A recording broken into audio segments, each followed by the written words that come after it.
ជំរាបសួរអ្នកទាំងអស់គ្នាពេលនេះខ្ញុំសូមធ្វើការបង្ហាញឬក៏ review ពីសភៅមួយក្បាលដែលមានចំណងជើងថា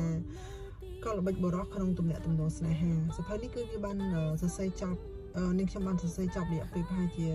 ជិត2ខែហើយដែលបានដាក់លក់នៅក្នុង page ហើយក៏មានតាមបណ្ដាគេមួយចំនួនដែរប៉ុន្តែនាងខ្ញុំមិនដែលបានធ្វើការ review ច្រើនទេដោយសារតែ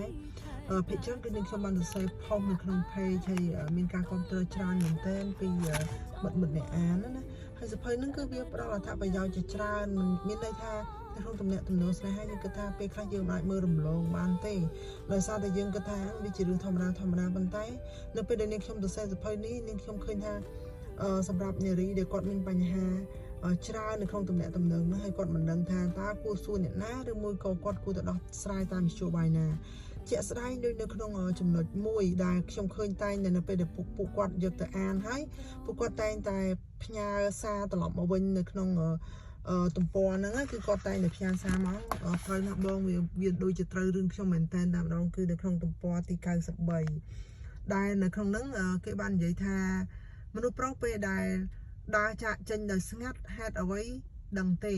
ព្រោះគេទុកផ្លូវក្រោយសម្រាប់ខ្លួនគេដើរចូលមកវិញដោយមិនទុកចម្លើយចូលមកវិញ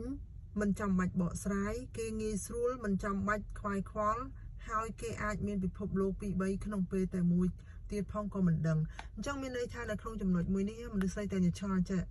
ឆ្លាញ់គ្នាសុកសោះមានតំណែងមួយគ្នាសុកសោះហេតុអីក៏បាត់វត្តមានទូប្រុសហេតុអីក៏បាត់វត្តមានសរសាររបស់ខ្លួនឬក៏ដៃគូរបស់ខ្លួនអញ្ចឹងណាអញ្ចឹងតាមក៏ពិតទៅនៅក្នុងការបកស្រាយនេះ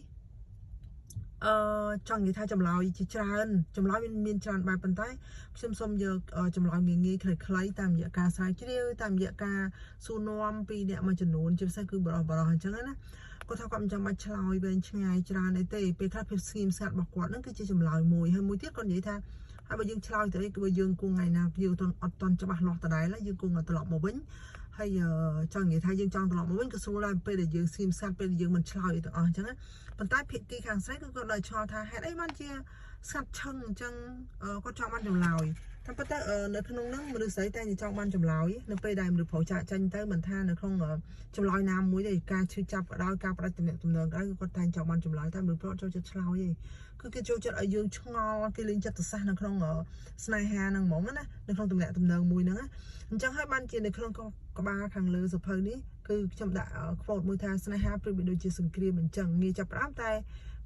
ងាយចាប់ផ្ដើមតែពិបាកបញ្ចប់ហើយក៏ប៉ុន្តែអញ្ចឹងមែនមានន័យថាពេលចាប់ផ្ដើមពេលយើងឃើញនរណាម្នាក់អញ្ចឹងខ្សែភ្លេចបាញ់ទៅការពេញចិត្តការអីគឺភ្លាមតែម្ដងប៉ុន្តែបើសួរថាងាយចប់អត់ងាយចប់ទេដោយសារអីនៅពេលដែលមានទំនាក់ទំនងកាន់តែស៊ីជម្រៅហើយកាន់តែពិបាកនៅក្នុងការបញ្ចប់អញ្ចឹងបើសិនជាមិត្តជាពិសេសគឺខ្ញុំផ្ដោតទៅលើមិត្តនារីដែលចាប់អារម្មណ៍ទៅលើការចង់ដឹងអំពីទំនាក់ទំនងណាកុំឲ្យចាំតទៅពេលមានបញ្ហាហើយបានស្វែងរកដំណោះស្រាយគឺស័ក្តិសមមែនតើសភៅក្បាលនេះសម្រាប់អ្នកទាំងអស់គ្នាអានហើយវាផ្ដល់នៅគំនិតយោបល់ហើយនឹងការត្រេះរិះពិចារណាជាច្រើន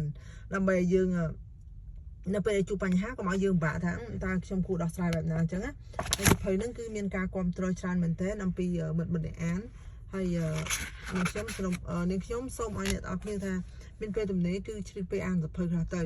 ព្រោះអីវាជួយដាស់សតិជួយដល់ខួរក្បាលយើងច្រើនមែនតើចាអរគុណច្រើន